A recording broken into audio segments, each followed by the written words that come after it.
여러분 안녕하십니까. 이루어진단 라이브 박장보입니다. 국민의힘이 전당대회 본경선 진출자를 확정하면서 본격 선거전이 시작됐습니다. 지난주 안철수 후보에 이어서 오늘은 김기현 후보가 출연합니다.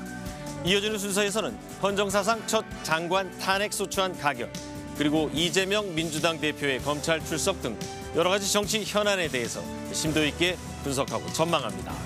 이루어진단 라이브 지금 바로 시작합니다.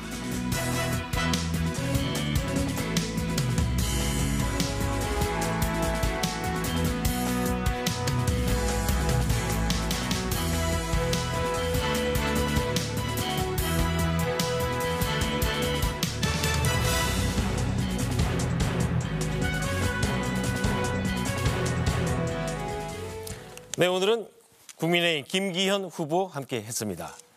안녕하세요, 후보님. 반갑습니다. 네, 그 본선 진출자가 결정이 됐는데 대표님 예상대로 나왔습니까? 뭐 예상대로 나왔다고 생각합니다만 뭐 언론 보도를 보니까 순위가 이렇게 일부 언론에서 보도가 당에서 공식 발표는 하지 않았지만 기사는 많이 나왔죠. 그렇더라. 그 기사를 보니까 제가 1등했다 이렇게 나와 있고요. 또 1등하고 2등 사이에 격차가 큰 격차가 났다 이런 보도 있던데 아마 뭐 허위 보도는 아닐 것 아닌가 이렇게 짐작하고 있습니다.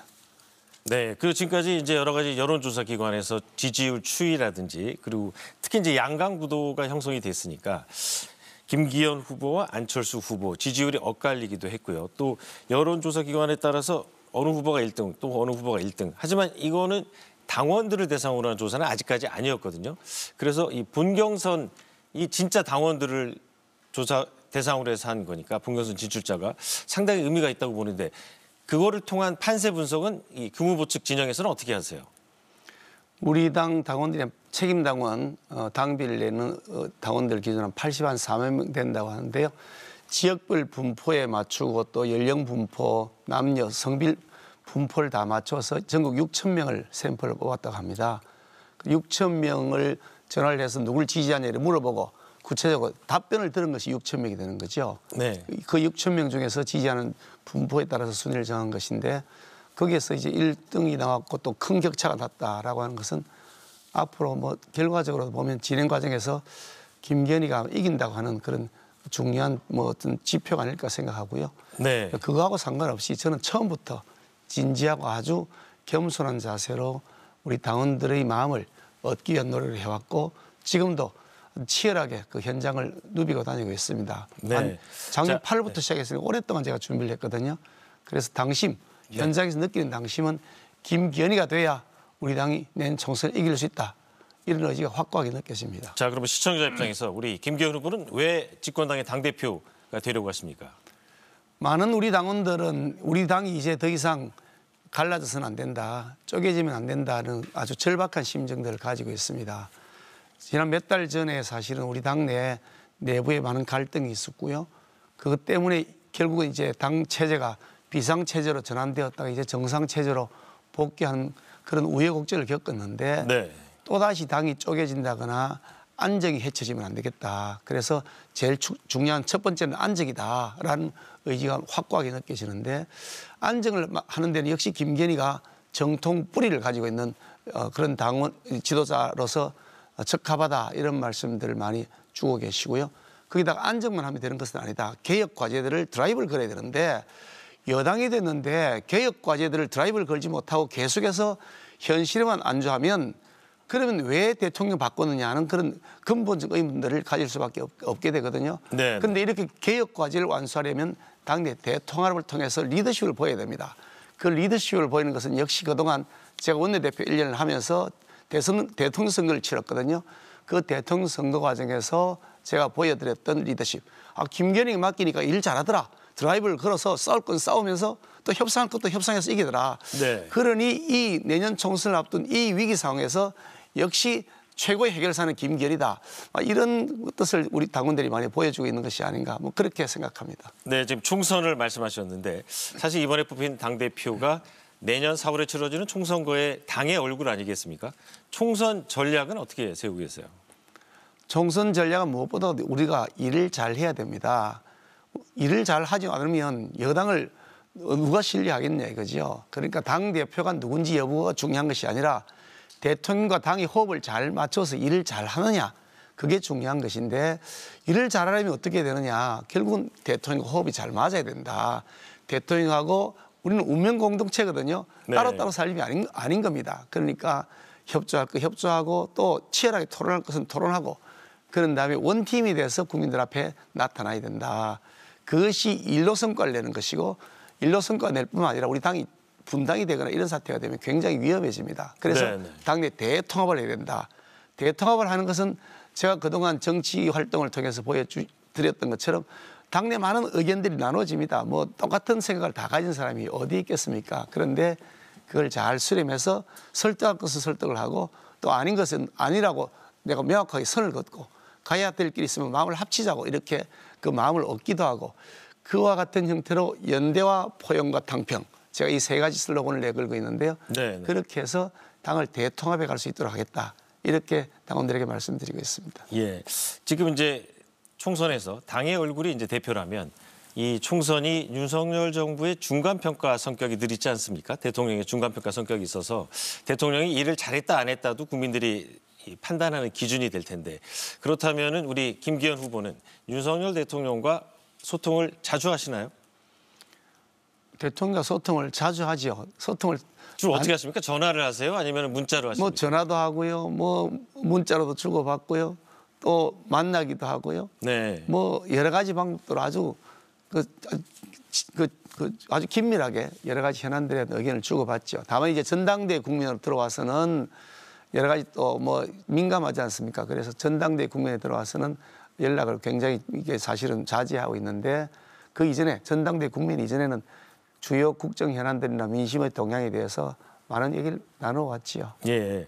그 한남동에 대통령 관저 새로 만든 다음에 부부가 가서 초청을 받아서 같이 식사를 하고 그러셨는데 그때도 우리 김기현 후보께서는 당대표 도전 의지를 밝힌 상황이었었는데 대통령이 뭐 어떻게 격려의 말이라든지 다른 후보가 대표 도전하는 것과 관련해서 어떤 멘트가 있었습니까?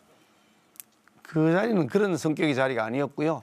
종교계 지도자들하고 함께 모여서 만찬하는 자리였기 때문에 뭐 당리 현안에 관해서 그렇게 이야기 나눌 그런 계제가 아니었습니다. 그날 그냥 서로 이렇게 앞으로 뭐 이게 그동안 수고 많으셨는데 앞으로 국정 좀 잘 해달라고 하는 교계 주로 기독교계 지도자였는데요. 그런 종교 지도자들이 덕담 나누는 그런 자리였습니다. 네. 뭐 이른바 그 일각에서 이제 윤심 논란 때문에 우리 김기현 후보가 상당히 말을 조심스럽게 하시는 것 같습니다. 다른 얘기는 이제 아까 이제 통합과 화합 강조하셨는데 공개된 일정만 보면 지난주에 보면 어떻게 보면 김기현 후보가 가장 공을 들이는 사람은 나경원 전 대표다 이렇게 보일 정도로 자주 만나셨거든요. 나경원 의원 자주 만나는 이유는 뭡니까? 나경원 전 대표와는 20년 동안 정치 활동을 하면서 처음부터 지금까지 계속 같은 길을 걸어오고 있습니다. 물론 당도 한 번도 둘 다 떠나지 않고 지켜왔던 그런 동지적 관계이기도 하지만 네. 정책 노선도 정치적 지향점도 굉장히 유사한 점들이 많아서 서로 그런 면에서 굉장히 코워킹, 서로 협조가 잘 되어 왔던 그런 관계이고요. 이번에 뭐 전당대회 과정에서 조금 이제 서로 각자 자신의 그 장점들을 어필하는 과정에서 약간씩 좀 이렇게 뭐 불협화음이 생기는 것처럼 보이기도 했지만 그렇지만 그건 작은 차이였던 것이고요. 그것을 다 이제 마무리하고 큰 틀에서 우리는 하나니까 우리 한 길로 가자. 그렇게 해서 손을 잡았던 것인데요. 뭐 김나연대를 결성했다. 뭐 이렇게 표현하면 가장 적합한 표현이 아닌가 싶습니다. 네, 네. 지금 이제 당원들의 변화가 상당히 있습니다. 그 젊은 층이 많이 늘어났고 물론 이제 숫자도 많이 늘어났고요. 그리고 이제 지역도 수도권 당원들이 상당히 많이 늘어났는데 이런 당원들의 변화에 따라서 새로운 전략을 세우고 계신 거 있나요? 우리 당원들이 뭐 연령부보다 굉장히 다양해졌고 예전보다 훨씬 더 젊은 층들이 많아져서 저는 굉장히 당이 건강해지고 있다. 그러면서 굉장히 긍정적인 신호라고 생각하고 앞으로 네. 젊은 층들 더 많이 우리 당에 그 가입을 하고 당을 지지할 수 있도록 기반을 넓혀야 되겠다 이렇게 생각하고 있습니다. 우리 젊은 층들하고 이렇게 얘기를 많이 나눠보는데 제가 요즘 느끼는 것은 이 공급자 차원에서 청년들에 대한 그런 정책을 펼친 그런 잘못된 사고에 내가 젖어 있다는 생각이 들었습니다. 네. 수요자 측면에서 우리 청년들이 어떻게 생각하고 무엇을 원하는지 충분하게 듣는 귀부터 열어야 되겠다. 네. 그래 그 귀를 여니까 많은 분들이 저를 지지해 주고 계세요. 그래서 우리가 듣는 데서부터 시작하면 청년 정책에서도 민주당 훨씬 능가할 수 있겠다는 자신감이 저는 들고 있습니다. 네, 자 이제 집권 여당 대표 후보로서 정책 기대 좀 하겠습니다. 최근에 논란이 되고 있는 게 65세 무임승차, 이 나이를 좀 올려야 되냐 말아야 되냐 이런 논의가 시작이 됐는데 김 후보께서는 찬성하세요, 반대하세요? 이 사실 지하철 그 적자 문제는 아주 뭐 20년 이상 세월 동안 계속 심각하게 누적되어 왔던 것인데요.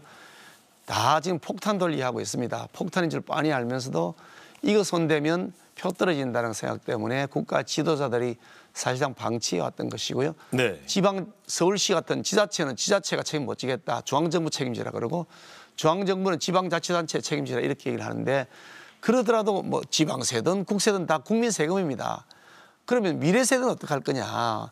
앞에 세대들이 다 적자를 누적시켜 놓고 넘겨버리면 미래 세대는 그럼 앞으로 어떻게 할 것이냐 문제가 있거든요. 그러니까 네. 이 문제를 이제는 폭탄 돌기 한 형태가 아니라 여야 정치권뿐만 아니라 이 해당되는 계층들이 다 머리 맞대고서 연령을 상향할 것이냐 아니면 그 사용 시간별로 조정할 것이냐 할인율을 적용할 것이냐 이런 것을 포함해서 근본적인 문제를 이제는 해결해야 된다.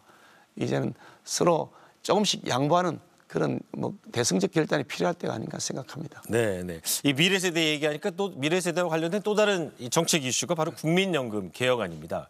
국민연금 개혁안 논의가 이제 시작이 됐는데요. 이 내년 4월 총선을 앞두고 국민들에게 부담을 더 주는 개혁안을 과연 정치권이 처리할 수 있을 것인지 관심이 있는데 김 후보의 생각은 어떻습니까? 이 사실 국민연금이 심각한 문제가 있다는 것을 뭐 모든 정권이 다 알고 있습니다. 모를 리가 네. 없죠. 산수만 알면 다 아는 것이니까.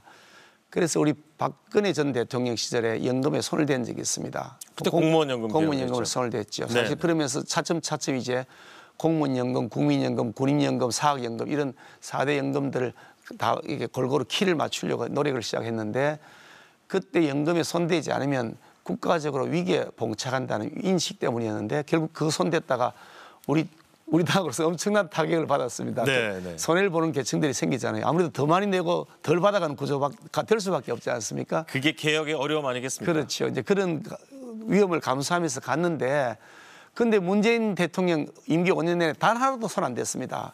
손대야 된다고 말만 하고 그냥 알아서 하세요라고 내 임기 5년 내에는 손 안 대겠다고 아주 무책임하게 방치해버린 것이죠.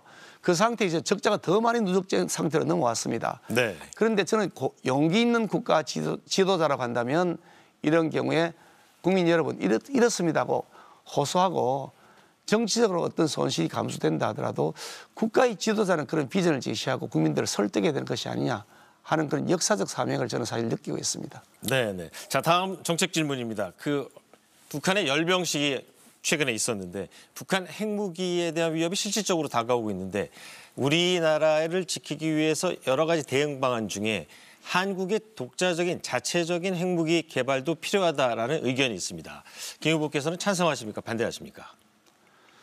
저는 사실 오래전부터 우리나라에 자체 핵무장이 필요하다고 주장해왔던 사람이고 뭐 금년에 이어서도 계속 저는 자체 핵무장이 필요하다고 주장하는 사람입니다. 네. 그렇게 주장했더니 많은 이 좌파 쪽 그런 의견이나 언론에서는 되지도 않을 일을 하고 있다. 김건희가 전쟁을 부추기고 국민들의 공포를 더 불러일으킨다 이렇게 비판하시던데 저는 그분들을 보면서 참 한심하다. 아니 우리가 자체 방어 능력을 개발하자 그러는데 그게 전쟁을 유발한다 그러면 그럼 우리 자체 방어를 포기하고 북한에게 살살 빌기만 할 것이냐 언제까지 네. 빌면서 구걸할 것이냐라고 반론하지 않을 수가 없는데요. 얼른 당장 자체 핵무장은 쉽지 않습니다. 뭐 당장 NPT 문제도 있고 제재 문제도 따르죠. 그렇지만 궁극적으로는 그 목표를 향해 가야 됩니다. 우리가 스스로 네. 우리를 지키지 않으면 누가 지켜줍니까? 네. 다만 그 과정이 한꺼번에 안 이루어지면 스텝 바이 스텝으로 가야 된다. 미국과 핵 공유를 하는 방법도 있고요. 전술핵을 재배치하는 방법도 있고요. 또 핵무기 운용이나 이런 과정에 있어서 서로 긴밀하게 만드는 협의체를 만드는 좀 더 저단계도 있을 것이고요. 저단계에서부터 중단계, 고단계까지 지속적으로 이제는 추진해야 된다. 요즘 미국 조야에서도 보니까 우리 자체 핵무장이 필요하다는 의견이 이제는 제법 대두된다 하더라고요. 네. 역시 우리가 노력한 만큼 이루어진다. 그렇게 생각이 듭니다. 네, 잘 들었습니다. 네, 김기현 후보님 감사합니다.